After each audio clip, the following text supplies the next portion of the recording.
اعوذ باللہ من الشیطان الرجیم، بسم اللہ الرحمن الرحیم۔ سورۃ تحریم آیا 9۔ یا ایھا النبی جاہد الکفار والمنافقین، اے نبی صلی اللہ علیہ وسلم کفار اور منافقین سے جہاد کرو۔ رب العزت نے اپنے نبی صلی اللہ علیہ وسلم کو کافروں اور منافقوں کے ساتھ جہاد کرنے کا حکم دیا، یعنی کافروں کے ساتھ تلوار سے جہاد کریں اور منافقوں کے ساتھ وعید اور زبان سے جہاد کریں۔ وَاغْلُظْ عَلَيْهِمْ، اور ان پر سختی کرو، یعنی ان کے ساتھ خطاب میں نرمی کا معاملہ نہ کریں۔ رب العزت نے ان کے ساتھ دلیل کے ذریعے جہاد کا حکم دیا، ان کے موقف کا ابطال کرنا، اور جو اللہ تعالیٰ اور اس کے رسول صلی اللہ علیہ وسلم کی اطاعت سے انکار کرے اس کے خلاف جنگ کرنا۔ وَمَأْوَاهُمْ جَهَنَّمُ وَبِئْسَ الْمَصِيرُ، اور ان کا ٹھکانہ جہنم ہے اور بہت ہی برا ٹھکانہ ہے۔ ان دنیا میں تو ان پر سختی کرنی ہے اور آخرت میں ان کا ٹھکانہ جہنم ہے، جو بہت ہی برا ٹھکانہ ہے، اور ہر خسارہ اٹھانے والا اسی کی طرف لوٹے گا۔ کافر اور منافق محض باتوں سے دعوت تبلیغ سے ماننے والے نہیں، اس لیے احکامات میں سختی اختیار کرنے کا حکم دیا گیا۔ کفار کے ساتھ جہاد سے مراد قتال ہے، اور منافقین کے ساتھ جہاد حدود قائم کر کے ہوتا ہے، جب وہ ایک ایسا کام کریں جن پر حد واجب ہوتی ہے۔ کافر اور منافقوں دونوں کا ٹھکانہ جہنم ہے۔ سورۃ تحریم آیا 10۔ ضرب اللہ مثلا للذین کفروا امرأۃ نوح وامرأۃ لوط، اللہ تعالیٰ نے کافروں کے لیے نوح کی بیوی اور لوط کی بیوی کی مثال بیان کی۔ اللہ تعالیٰ نے کافروں کا حال تمثیل کے طور پر سامنے رکھا، ان سے ان کا کفر اور مومنوں سے عداوت کا بدلہ لیا جائے گا، انہیں ان کی سخت سزا دی جائے گی، اور اس معاملے میں دنیا کا میل جول کام نہیں آئے گا، نہ نسب، نہ قربت، نہ زوجیت، نہ محبت کے تعلقات۔ اس سلسلے میں نبوت کے 2 گھرانوں کی مثال دی گئی، نوح علیہ السلام کی بیوی اور لوط علیہ السلام کی بیوی۔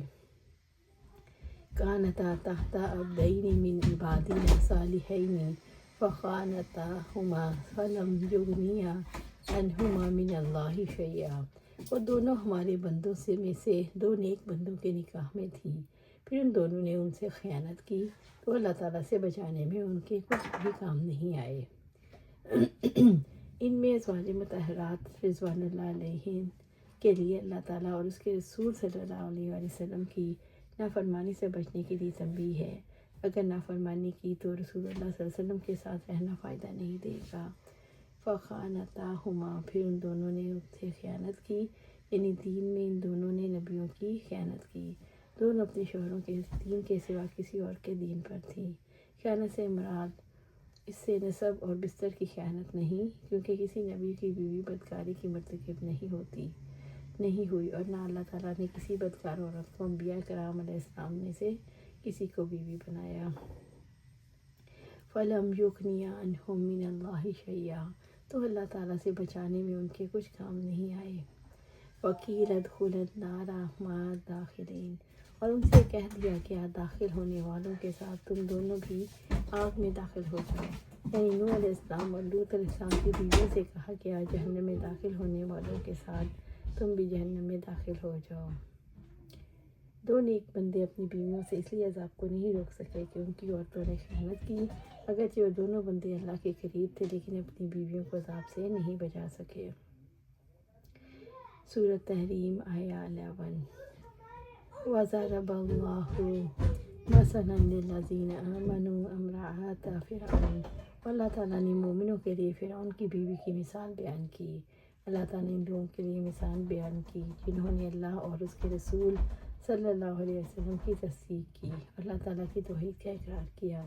یہ مثال فرعون کی بیوی کی ہے جو اللہ پر ایمان لائیں اور انہیں ایک مانا اور اس کے رسول موسیٰ علیہ السلام کی تصدیق کی۔ اذ قالت ربی ابنی لی عندک بیتا فی الجنہ، جب اس نے کہا اے میرے رب میرے لیے اپنے پاس جنت میں ایک گھر بنا دے۔ اللہ تعالیٰ نے آسیہ علیہ السلام کا وصف بیان فرمایا، وہ ایمان رکھتی تھیں، اپنے رب کے سامنے گڑ گڑاتی تھیں، اللہ تعالیٰ اندر سے مطالب جلیلہ کا سوال کرتی، اور وہ جنت میں دخول اور رب کریم کی مجاورت کا سوال۔ وَنَجِّنِي مِن فِرْعَوْنَ وَعَمَلِهِ، اور مجھے فرعون اور اس کے عمل سے بچا۔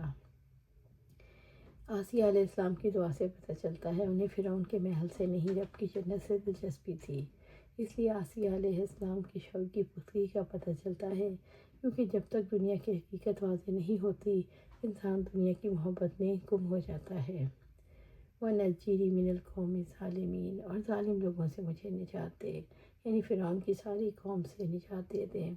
اللہ تعالیٰ نے آسیہ علیہ السلام کی دعا قبول فرما لی، چنانچہ وہ ایمان کامل اور اس پر ثابت قدمی کے ساتھ زندہ رہیں اور تمام فتنوں سے بچی رہیں۔ اسی بنا پر نبی صلی اللہ علیہ وسلم نے فرمایا، مردوں میں سے مرتبہ کمال کو پہنچنے والے لوگ تو بہت ہیں، مگر عورتوں میں مریم بنت عمران، آسیہ بنت مزاحم اور خدیجہ بنت خویلد کے سوا کوئی عورت مرتبہ کمال کو نہیں پہنچی، اور عائشہ رضی اللہ عنہ کو تمام عورتوں پر فضیلت ایسے ہے جیسے سرید کی فضیلت تمام کھانوں پر۔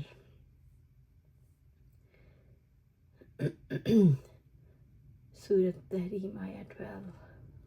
وَمَرْیَمَ ابْنَتَ عمران اللتی احصنت فرجہا، اور عمران کی بیٹی مریم کی مثال بیان کی جس نے اپنی شرمگاہ کی حفاظت کی۔ ایمان والوں کے لیے دوسری مثال مریم علیہ السلام کی ہے جنہوں نے اپنی شرمگاہ کی حفاظت کی، ہر فحش کام سے اپنی شرمگاہ کی حفاظت کی۔ فَنَفَخْنَا فِیہِ مِن رُوحِنَا، تو چنانچہ ہم نے اس میں اپنی روح پھونک دی۔ جبرائیل علیہ السلام اس کے کرتے کے گریبان میں پھونک ماری اور یہ پھونک مریم علیہ السلام تک پہنچی، چنانچہ اس طرح مریم علیہ السلام سے عیسیٰ علیہ السلام کی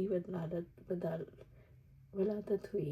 وَصَدَّقَتْ بِکَلِمَاتِ رَبِّہَا وَکُتُبِہِ، اور اس نے اپنے رب کی باتوں اور اس کی کتابوں کی تصدیق کی۔